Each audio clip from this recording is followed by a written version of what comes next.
que une fois avoir écrit ce manuscrit que tu avais porté pendant, on a compris, de nombreuses années, qui avait dû déjà être travaillé et retravaillé, comment s'est passée la rencontre avec Brigitte et est-ce que du coup, le vrai travail, est-ce que tu as eu l'impression qu'à ce moment-là, un nouveau travail d'écriture commençait?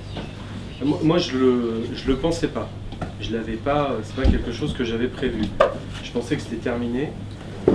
J'avais eu des retours critiques. Il y a des choses que j'avais pas entendues, pas voulu entendre. C'est bien parce que quand on fait retravailler des gens, des fois on doit leur redire 10 fois parce que ça représentait trop de boulot, parce que ça me faisait peur. Et après, je l'avais travaillé au maximum.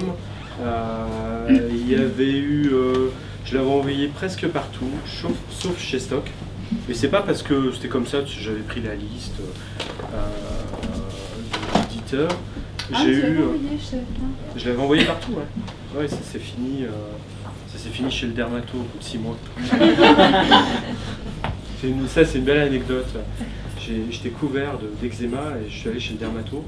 Et elle m'a expliqué que c'était une forme, elle a utilisé un terme latin, ça veut dire que c'était de l'eczéma en forme de rond de pièce de monnaie. Ça venait là le nom latin, je ne sais plus le terme.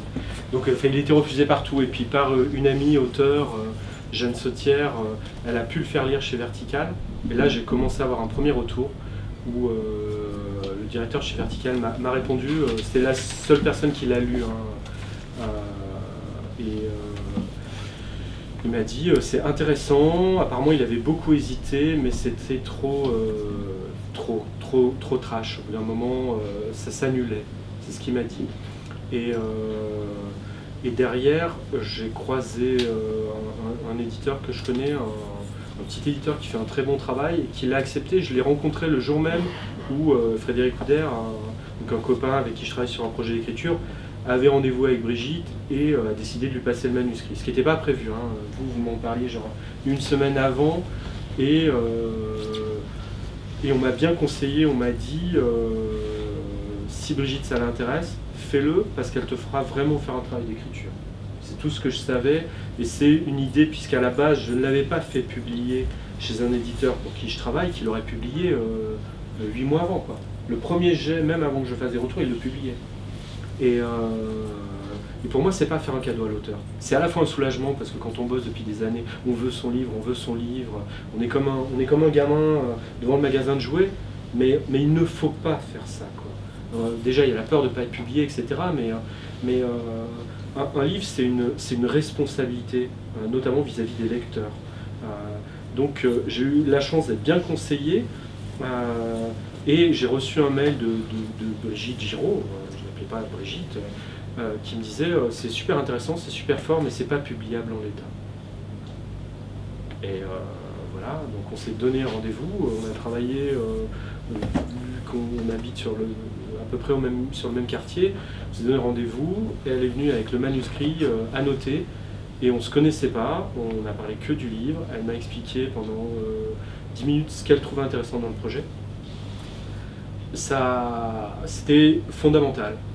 Moi, je fais travailler les gens, je leur apprends à faire des retours sur des textes. On peut aller très loin dans la critique. On parle du texte, on ne parle pas de la personne. Il ne s'agit pas de fantasmer le texte qu'on aimerait lire. Quand on fait des retours critiques sur un texte, il s'agit d'être capable d'analyser le texte, de voir ce que le texte essaye de dire, de voir ce qui marche, ce qui ne marche pas. Donc Brigitte Giraud a fait un travail dans ce sens-là, en m'expliquant à quoi tenait la force du texte pour elle, la dimension sociale, ce qu'elle trouvait fort, ce qu'elle trouvait intéressant. Et on a regardé page à page le manuscrit. Donc moi, le manuscrit, il avait reposé pendant... j'avais commencé à l'envoyer fin octobre, on était à avril, pendant plusieurs mois. Donc il y avait déjà quelques mois de recul. Et elle m'a dit, ça c'est intéressant, ça je trouve ça moins intéressant, ça je trouve ça pas du tout intéressant. Là, il y aura peut-être quelque chose à creuser. Elle m'a donné des pistes comme ça. Après, elle comprenait le projet. Ce qui fait que, comment dire, c'était intéressant de travailler avec elle parce qu'elle comprenait ce que j'essayais de faire, quoi. Ça veut dire que je ne m'étais pas complètement planté dans mon projet, ce qui était intéressant, quoi.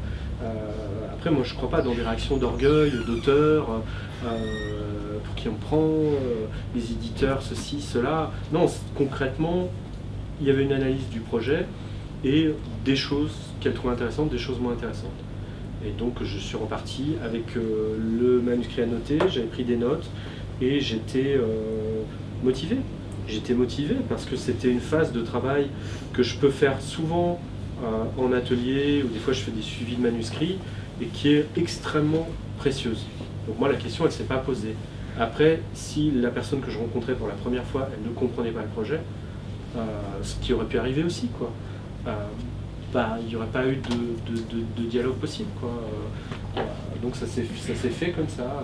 Puis après, comment dire, c'est comme décider de se mettre à travailler ensemble. Ça s'est fait comme ça, quoi.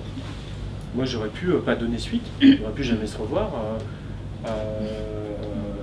J'aurais pu te renvoyer le truc, rebidouiller un peu vite.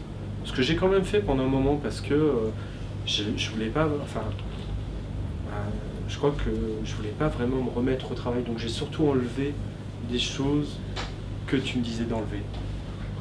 Et il manquait d'autres choses, quoi. Le projet dont je parlais tout à l'heure, donc je voulais faire un portrait générationnel, un portrait de génération. Je voulais, et ça c'était très complexe, je voulais, à la fois c'était une histoire qui s'inspirait de choses vécues, placées dans un milieu marginal, milieu underground, croix-roussien, des années 90, milieu toxicomane, d'artistes extrémistes, milices, qui sont dans la performance. Et en même temps, je ne voulais pas que ça soit un texte qui parle de marginaux. C'était un vrai problème pour moi. Il n'y a que des marginaux dedans qui passent leur temps à s'obséder d'art et à se défoncer. En même temps, je ne voulais pas que ça soit ça le texte. Je voulais que ça touche à quelque chose de plus vaste, que ça puisse... L'idée, mais ça c'est une idée, on en a tous, des milliards d'idées. L'idée c'était que ça puisse servir de révélateur, je me disais, ce microcosme, qui est vraiment un microcosme, et sur le livre, j'ai des retours de gens qui me disent moi j'ai pas du tout vécu dans ce milieu-là, je connais pas ça, il n'y a rien de plus éloigné que moi, mais ça arrive à toucher cette période, ça fait remonter des choses, du contexte, ça me renvoie à ce que je vivais quand j'étais étudiante de médecine ou plein d'autres exemples, quoi. Et je voulais vraiment arriver à me servir d'une expérience personnelle, de l'analyse que j'en ai fait de l'extérieur de manière plus globale, en lisant de la sociologie, de l'histoire qui touchait aux années 50, 60, 70, 80, et puis un petit peu 90. Je voulais m'en servir comme de plus petits dénominateurs communs, de prendre un exemple, une pointe extrême, pour arriver à servir de révélateur, pour montrer comment les déchirures de société, toute la manière dont on a commencé à prendre conscience d'une bascule sociale au milieu des années 90, et ben ça se passe même chez les plus marginaux, et pareil dans les délires, les slogans, les concerts, les expositions. En fait, ça joue un rôle de révélateur de ce qui traverse toute la société. Et c'est pareil, prétentieux dit comme ça, mais c'était super complexe en me disant mais je vais pas y arriver, je vais pas y arriver. Chaque fois que je retravaillais, c'était à quel point j'en suis éloigné. Donc il y avait cette idée-là dès le départ. Donc l'analyse que faisait Brigitte, c'était des choses qui ne marchaient pas. Des choses qui... tu as pointé beaucoup de choses qui ne marchaient pas dedans, et puis tu venais de publier dans la collection qui était naissante, hein, puisque là on parle de choses d'il y a 2 ans, il y avait un titre ou deux qui venait de sortir, qui faisait écho, qui se passait dans le milieu des squats, donc tu voulais pas... voilà, tu voulais pas que ça soit trop proche, que ça soit... comment dire, que la forêt, ça devienne dans les défoncés, quoi, ou les squats, un truc comme ça, quoi. Donc après, ça a fait enlever des choses, et il y a des choses qui ont été difficiles à enlever, mais le projet, je ne voulais pas. Alors après, c'est super paradoxal, c'est le 2e bouquin assez autobiographique que je fais, mais le précédent, Sida Mental, c'est un petit livre qui parle que d'expériences violentes, d'enfance, de préadolescence, et notamment d'expériences par rapport à la sexualité. Et l'éditeur qui l'a sorti, pareil, c'est un manuscrit qui tournait auprès de quelques copains depuis des années. Il a créé une collection de littérature, alors qui était assez fort en bande dessinée autobiographique, pour pouvoir sortir ce texte-là. Et moi j'ai dit, là ça faisait genre 3 ans qu'il dormait le livre, je lui dis attends, c'est pas publiable, ça tient pas la route. Et ce que toi tu trouves intéressant, Moi, c'est pas ce qui m'intéresse. Je veux pas raconter mes expériences sexuelles d'enfant, quoi. Ça m'intéresse pas. Alors pareil, grand paradoxe, c'est un livre qui raconte que ça, et en même temps, je ne voulais pas que ça soit ça. Et je l'ai travaillé avec des années, j'ai eu la chance d'avoir des années de recul, c'est-à-dire le manuscrit dormait depuis au moins 3 ans, et là j'ai fait moi-même le travail éditorial en le réaxant pour le lier à une histoire socio-économique d'une période, pour montrer pareil que le personnage devient quelqu'un qui est à la marge dans la banlieue, mais qui est traversé par les mutations de l'époque. Et ce livre-là, qui explique aussi pourquoi ce livre, je l'ai autant travaillé, nos présents, et qu'il soit chez un plus gros éditeur, parce qu'il y avait ce désir-là, pas un plus gros éditeur, mais Sidamental, quand on l'a sorti, c'était un gros plantage, parce qu'on s'est lancé à créer une collection de littérature en n'étant pas dans le milieu, en n'étant pas outillé. Donc on sait faire le travail de maquette, etc. Mais c'est un livre, on a vendu 200 exemplaires en 6 ans, quoi. Je pense que le fait qu'il soit publié chez Stock, nos présents, on a dû en vendre au moins autant, peut-être le double, la première semaine, quoi. Et c'est pas une question de vente, mais que le livre trouve un public. Et par chance, en plus, il y a eu une réception critique qui a été bizarre. C'est-à-dire, il y a eu 2-3 papiers, c'était surtout sous l'angle psychologique et émotionnel sur Sidamental. C'est émouvant. Le pauvre, on espère qu'il va s'en sortir avec la littérature. Et ça m'a... Comment dire, je ne parle pas de manière orgueilleuse, c'était totalement déprimant. C'était déprimant. Et sur nos présents, il commence à y avoir de bons échos de lecteurs, mais il y a eu 1 ou 2 échos, pareil, de cet ordre-là. Je trouve ça totalement déprimant, quoi. Langue psychologique, émotionnelle, quoi. C'est pas le travail que je fais, quoi. Et après, je me suis dit, c'est un plantage total. Puis en plus, c'est un copain qui aujourd'hui en allocation dégressive qui est sorti, il a perdu beaucoup d'argent, quoi. Il a perdu vraiment beaucoup d'argent, et en plus il m'avait donné une avance qui est quasiment la même que celle que j'ai reçue chez Stock. Donc je vois tous les ans les relevés de vente, un livre vendu par an, donc je lui dois encore 900 €. Enfin je dis que je lui dois, quoi. Donc il y avait ce désir de ne pas renouveler cette expérience, et par chance, ce livre-là est sorti chez un petit éditeur en Espagne, 3 ans après, et c'est un livre qui a beaucoup fait parler de lui, puisqu'il y a eu en 1 an une trentaine d'articles, des pleines pages dans la presse espagnole, qui l'ont analysé sous l'angle d'un livre.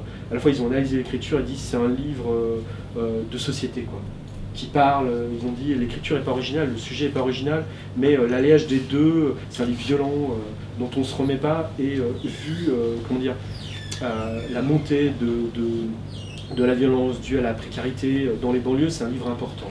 Et il y a vraiment eu un travail de fond, mais le décalage était... Puis moi, devant de l'argent à l'éditeur, j'ai pas touché 1 centime d'euro dessus, quoi. Mais il y a eu une réception de mon travail, une compréhension qui m'a réincité à me replonger là-dessus. Donc il y avait ce souci, puis cette responsabilité-là, parce qu'on dit parfois, quand on a un roman qui est bien reçu, derrière c'est super compliqué. On a la conscience, quoi. Et c'est vrai que quand je travaille sur nos présents, je voulais toucher quelque chose de collectif, c'était mon projet, mais encore une fois, hein, et ça on le répétera jamais, je le dirai jamais assez, entre ce qu'on imagine et ce qu'on fait, il y a un abîme, c'est là où il y a du travail, quoi.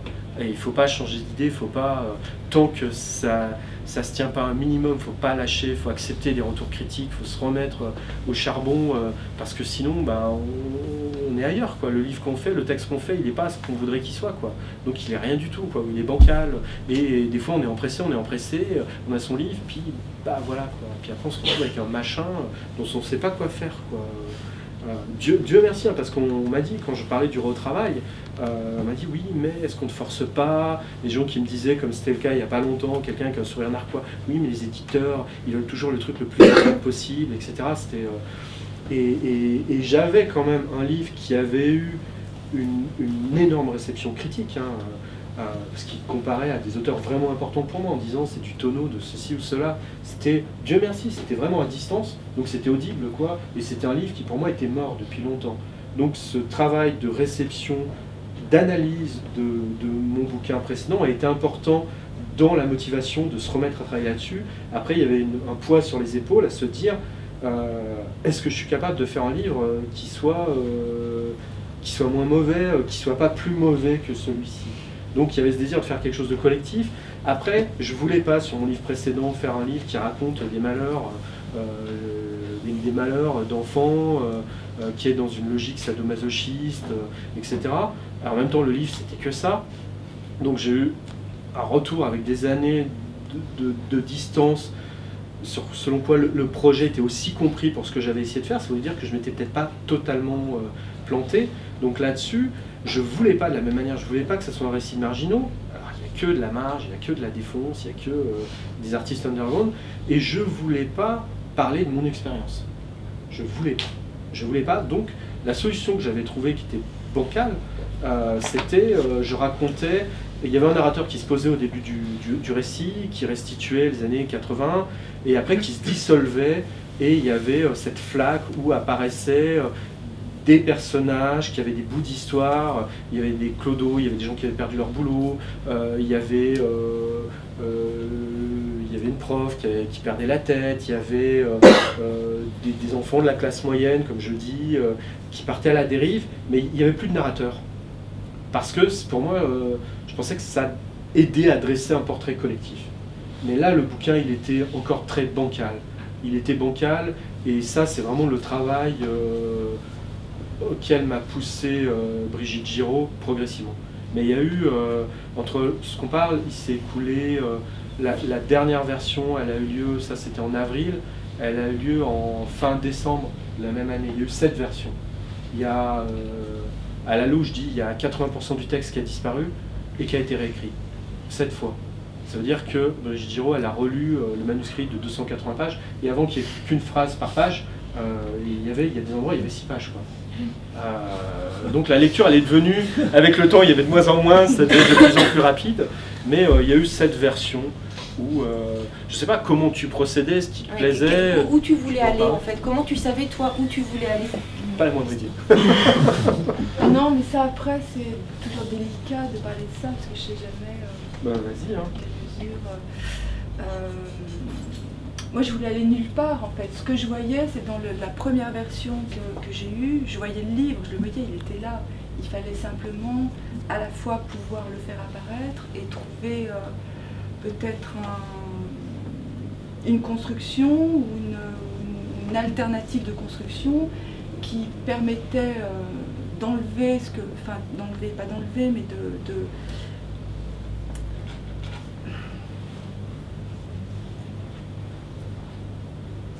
je sais pas comment dire.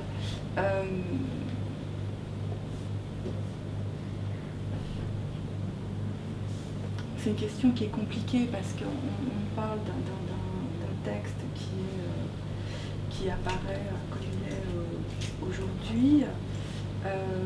On parlait du trash tout à l'heure, par exemple. Ce texte au départ était beaucoup plus trash, mais trash...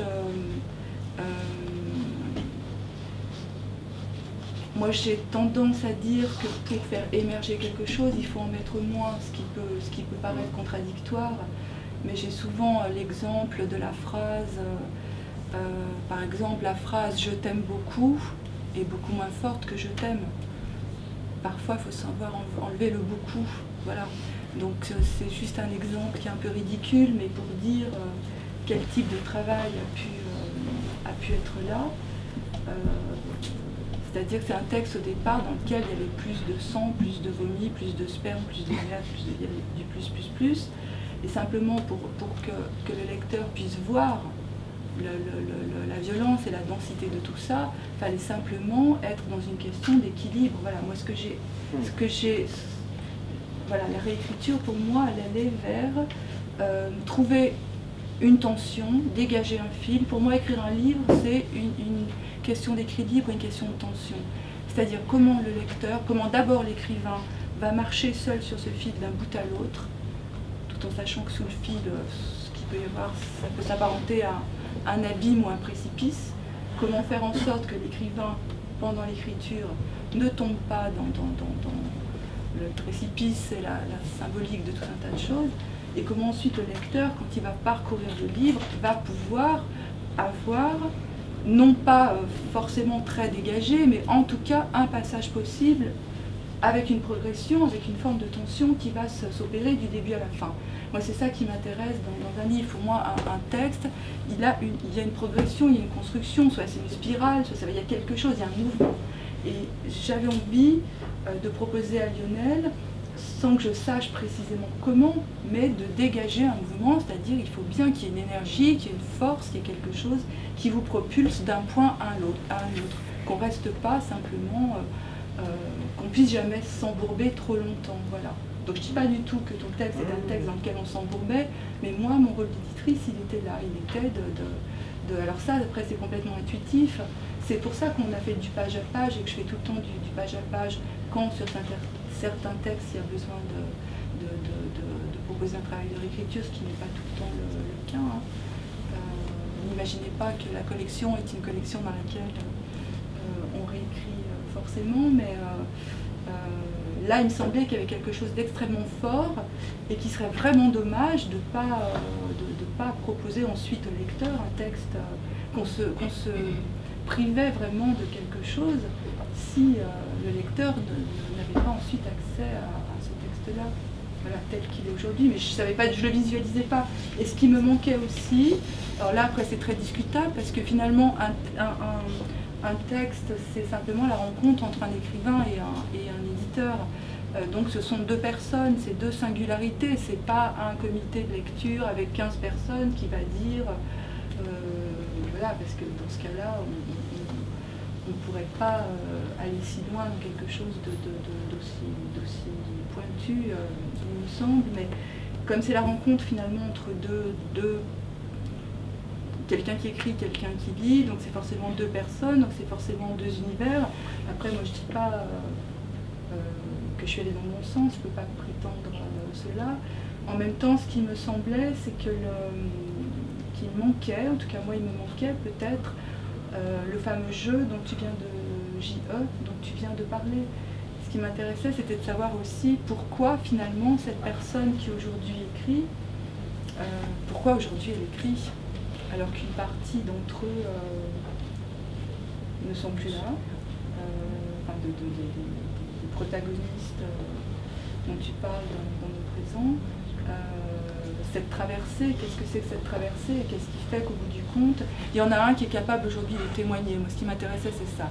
Comment ça se fait, qu'est-ce qui se fait qu'aujourd'hui, un de la bande peut témoigner et qu'est-ce qu'il en dit. Voilà. Donc il fallait pour moi pouvoir faire émerger cette voix.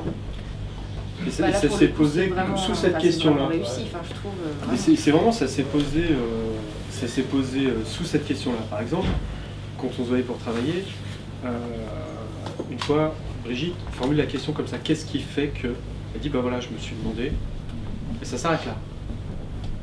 Après, ça amène des mois de retravail dans la question. Et Astrid Toulon, avec qui je travaille depuis des années, on travaille sur des projets communs, elle anime aussi des ateliers, on a l'habitude d'aller loin dans des retours. Dans les premières relectures, elle m'avait dit, il manque le narrateur. Mais j'avais pas voulu l'entendre, parce que c'était trop de boulot. Et quand Brigitte, au bout de 3-4 versions, elle me dit, mais qu'est-ce qui fait que... voilà, ça va pas plus loin en termes de retour. Après, on l'entend pas. Chaque version, moi je croyais que c'était bon, quoi. J'aurais aimé que ça soit bon, pas je croyais, j'aurais aimé.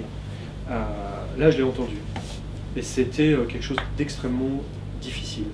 Parce que ça voulait dire que l'idée de raconter un portrait de génération en atomisant le narrateur, en le faisant disparaître même, c'était un choix, c'était un choix à un moment, pour que ça ne soit pas ramené à une histoire personnelle, ce que je voulais soigneusement éviter.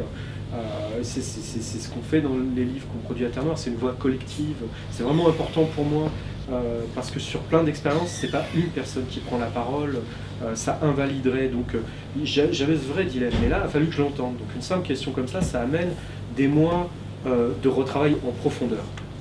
Et je crois que c'est ça qui a vraiment déclenché une énorme crise dans le travail. Là, je suis rentré chez moi, j'ai fait une copie du fichier, j'ai fait une copie, j'ai pas détruit le fichier, et là j'ai commencé à tout saccager, c'était vraiment le moment où j'étais acculé. Il fallait, si je voulais réussir mon truc, il fallait que j'accepte de lâcher prise, d'écrire sur ce que je voulais pas écrire. Je ne voulais pas écrire sur l'écriture, je voulais pas raconter que le narrateur il essaie d'écrire parce que ça me paraissait horrible, horrible. C'est des choses que, après, j'ai écrit très très rapidement, en une demi-heure, 1 heure. Les quelques fragments qu'il y a là-dessus, ils ont été écrits très vite. Mais il a fallu, je sais pas, 15 ans pour les écrire. Et je voulais vraiment pas faire ça. Et quand on a commencé à en parler après avec Brigitte, c'était pas une piste, elle m'a pas dit il faut qu'ils se mettent à écrire ou quoi que ce soit, quoi. Ça allait rajouter quelque chose dans le livre, mais c'est là où le livre il s'est complètement restructuré. C'est pour marquer vraiment, parce que on pourrait se méprendre, dire bon bah là il y avait ça, c'était trop trash, ou je pourrais lister des choses qui ont été enlevées, etc. Mais surtout, le livre il ne tenait pas complètement dans sa structure. Ça, tu me l'avais dit plusieurs fois, les 60 premières pages marchaient très bien, et après il y a un moment où que j'en rajoute, que j'en enlève, on se noyait dedans, quoi. Ça devenait quelque chose de stagnant. C'était ce que je voulais montrer, que ça a été des années de stagnation, de manque de recul, etc. Mais il manquait une dynamique interne. Il a fallu vraiment complètement écrire la question des nécessités, écrire sur les choses qui font le plus peur, quoi. Là c'était le cas, je refusais d'écrire ça.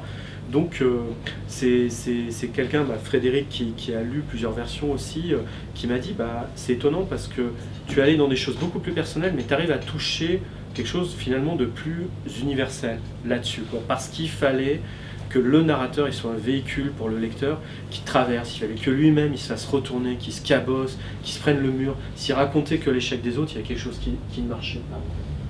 Et il a fallu écrire des choses très difficiles, très violentes, et puis il se trouve, à côté tout à l'heure, ça serait d'autres débats, tu dis je ne publie pas des romans qui racontent, etc. Moi j'aimerais écrire des romans qui racontent et le faire bien, quoi, ou le faire le moins mal possible, des romans que n'importe qui prend, lit de la première à la dernière page pour passer un bon moment, sans se dire c'est de la littérature, et c'est quelque chose de très compliqué techniquement. Je me penche là-dessus depuis longtemps, et la littérature c'est presque un état... alors je vais en faire bondir plein d'échecs par rapport à ça, c'est comme ça, j'arrive à faire ça, j'ai appris à faire ça, et donc je me penche là-dessus depuis longtemps maintenant. La structure du mythe, la trajectoire du héros, je ne parle pas de moi ou du narrateur comme un héros, mais c'est le personnage qui part pour une quête, il fait toutes les erreurs possibles, et il faut qu'il y ait un moment il soit acculé, et ça lui coûte. Et quand ça lui coûte, il perd. Il est face à la difficulté et il s'effondre, et le seul moyen de se relever, c'est vraiment de sacrifier quelque chose. Il y a ça, on trouve ça dans tous les mythes et dans les bons récits de fiction. Pour qu'un récit, pour qu'une belle histoire elle nous touche, il faut que le personnage ça lui coûte vraiment, quoi. Il faut vraiment qu'il morfle pour qu'il se relève, sinon on n'y croit pas. S'il morfle pas assez, s'il ne met pas lui-même, et les choses se sont superposées, et là j'ai vraiment appliqué, parce qu'il y avait la fin où le personnage s'immole, etc. C'était quelque chose de très tragique, mais Brigitte m'a dit ça marche pas comme fin, et puis il manquait ce truc, pourquoi le personnage il survit, qu'est-ce qui fait que...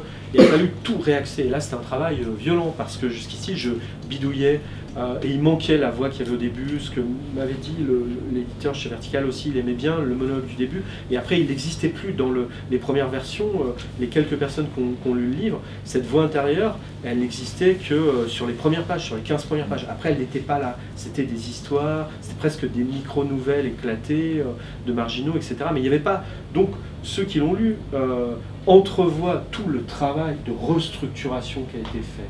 Donc des fois, une simple question, ça amène des choses comme ça, et je me suis dit, effectivement, il faut des étapes, faut que le narrateur, il revienne, après avoir été complètement dissous, il faut qu'il reprenne pied dans la réalité, qu'il voit à quel point il est largué, et puis faut qu'il parte, faut qu'il soit confronté, donc tout ce qu'il y a sur le retour dans le monde du travail, la NPE, tout ça, ça n'existait pas dans le livre, ça n'existait pas, ça, j'avais jamais envisagé de l'écrire. Et puis tous les trucs sur l'écriture, qui fait que c'est des gens qui partent avec un absolu artistique, on va faire de l'art, mais le narrateur, il n'avait pas de pratique artistique, donc il ne pouvait pas être une colonne vertébrale pour le récit. Donc voilà, ça a été vraiment un travail de fond, quoi. C'est mesurer tout ce que le travail avec quelqu'un qui a fait vraiment son travail d'éditeur. Puis en plus, ça on peut en parler un petit peu, la première fois où on a discuté, tu m'as expliqué que toi en tant qu'auteur, ton éditeur tu as toujours fait retravailler, quoi. On a commencé comme ça, quoi. Moi, c'est ce que je défends en atelier. Les textes, on les en fait refaire une fois, 2 fois, 10 fois. C'est pas des caprices, ils deviennent, peut-être pas meilleurs, mais ils deviennent moins mauvais. Et à un moment, ils peuvent éventuellement toucher des gens parce qu'il faut une place au lecteur. Ils n'essayent pas de le séduire. Ceux qui l'ont lu, c'est un livre quand même assez expérimental, hein. C'est pas du best-seller, c'est pas un livre facile, il n'y a pas une normalisation de l'écriture, quoi. On peut pas le dire. Mais il y a plein de domaines artistiques où les gens travaillent à plusieurs et c'est pas forcément normalisé. Dans le cinéma, même le cinéma d'auteur, c'est pas une personne, hein. Des gens qui travaillent tout seuls, il y en a très peu. Il y en a un, celui qui fait des documentaires, je sais plus comment il s'appelle, qui va dans les cinémas maintenant montrer Alain Cavalier. Maintenant il travaille tout seul. Mais il n'y en a pas beaucoup, quoi. Le travail à plusieurs, avec l'éditeur, il est fondamental. Il est fondamental pour qu'un livre puisse arriver à son aboutissement maximum. Donc moi j'ai eu l'impression d'avoir quelqu'un qui est sportif, qui devenait entraîneur sportif. Donc je sentais bien que c'était intuitif le travail. Mais j'avais l'impression que tu relisais en tant que lectrice ce que tu m'avais dit et tu disais bah là je sors du texte, là il y a un truc qui me manque, là il y a intuitivement, quoi. Et puis on en parlait mais pas plus que voilà. Donc les pistes c'est pas tu vas faire ça, peut-être que, mais c'est une piste. Après on la saisit pas, quoi. Et le livre a commencé à se bouleverser. Donc il y a eu ce travail où il fallait complètement créer le narrateur, lui faire avoir une trajectoire. Donc tout le travail d'écriture qui est assez classique, hein, parce que c'est un livre expérimental et au bout d'un moment ça devient un récit, quoi. Au bout d'un moment, au bout de, je sais pas, la moitié du livre, les 2/3 du livre, c'est comme si on partait dans une histoire après, quoi. Alors qu'avant on était dans des choses étranges qui entraînent, il y a plein de trucs, et ça devient une histoire. Donc c'est vraiment une œuvre mutante de toute façon, qui restitue un état une période de mutation, quoi.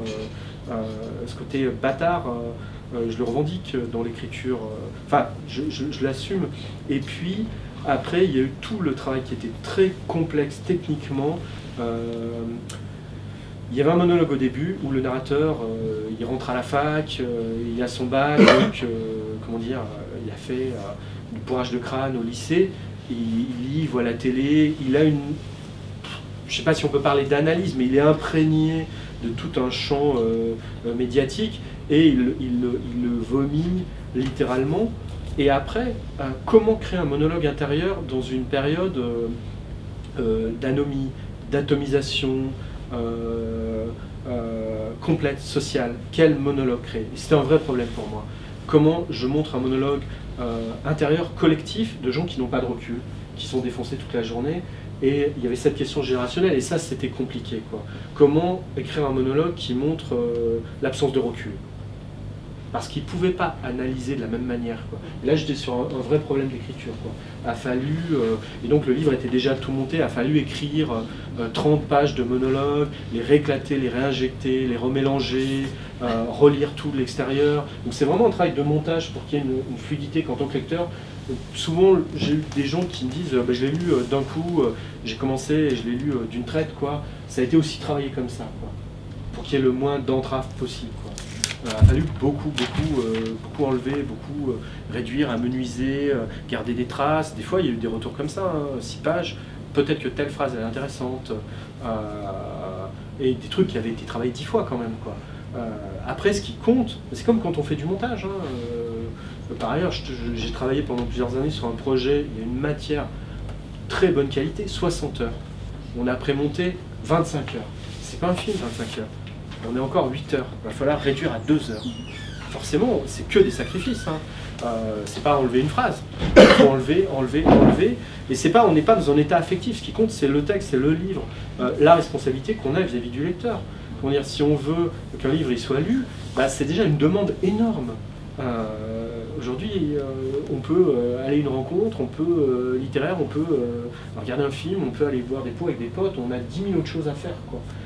Un livre, on a intérêt à être exigeant dessus, si on veut qu'il puisse éventuellement avoir la chance de toucher quelques lecteurs. Si on le fait pour se faire plaisir et pour attendre de la reconnaissance, pour moi c'est pas la peine, quoi.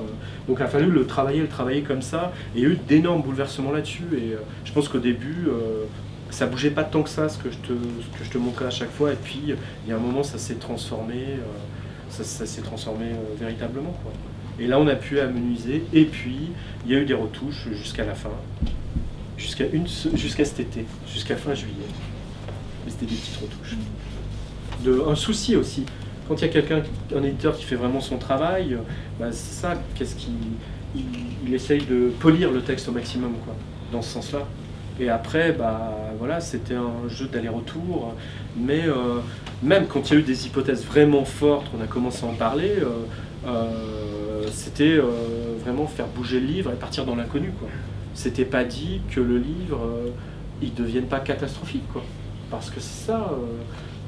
Moi, je sais que l'éditeur avec qui je travaille, qui pouvait prendre celui-ci, et je lui dis non, parce qu'il n'aurait pas fait faire du tout de retravail. Il me dit non, mais c'est bien, faut pas. Il a peur d'abîmer le livre, en fait, quoi. Comme si c'était fragile. Et je pense que c'est fragile, il ne faut pas que ça le soit tant que ça non plus, quoi. Parce que ces fragilités-là, moi je suis beaucoup plus heureux d'avoir ce livre comme ça. Mais ça atteste ce que je défends en tant qu'animateur d'atelier, ça atteste ce que je défends à Terre Noire. Le livre, on peut le rendre moins mauvais, quoi, à force de travail, quoi. On va pas l'abîmer, quoi. Pour ça, il faut être costaud, il faut mettre les mains dedans, il faut mettre les mains dans le cambouis, il faut vraiment y aller, il faut être capable de comprendre ce qu'il est, le livre aussi, quoi. Il faut être capable de voir ce qui va pas, quoi. C'est pas un avis, quoi. Quand tu faisais travailler tes yeux, c'était pas j'aime, j'aime pas, c'était pas... voilà, c'était intuitif, et il n'y a pas un moment où le livre s'est complètement effondré. Après, je lui dis, il s'est tellement transformé, quelqu'un qui l'avait lu, qui avait fait des retours sur les précédentes versions avant que je commence le travail qu'on a fait, qui l'a lu sur la fin, m'a dit c'est plus le même livre. C'est plus le même livre. Il y a 80% qui est différent, quoi. On ne parle pas de 2-3 pages. Après, c'est le même fond, c'est le même... ce qu'il y avait en germe que toi tu as vu, ça y est toujours dans le livre, quoi. Voilà. Donc après, c'est vrai que toi tu avais l'habitude, et en tant qu'éditrice qui venait d'avoir une collection, j'ai l'impression que c'était naturel pour toi de travailler comme ça, quoi. Tu le fais pas pour tous les bouquins, mais il y a quelque chose qui s'est fait et dont on parle pas souvent, et qui est... après, c'est pas pour mettre en scène notre relation de travail, mais c'est un travail, moi, qui me paraît normal, quoi. Ouais, normal.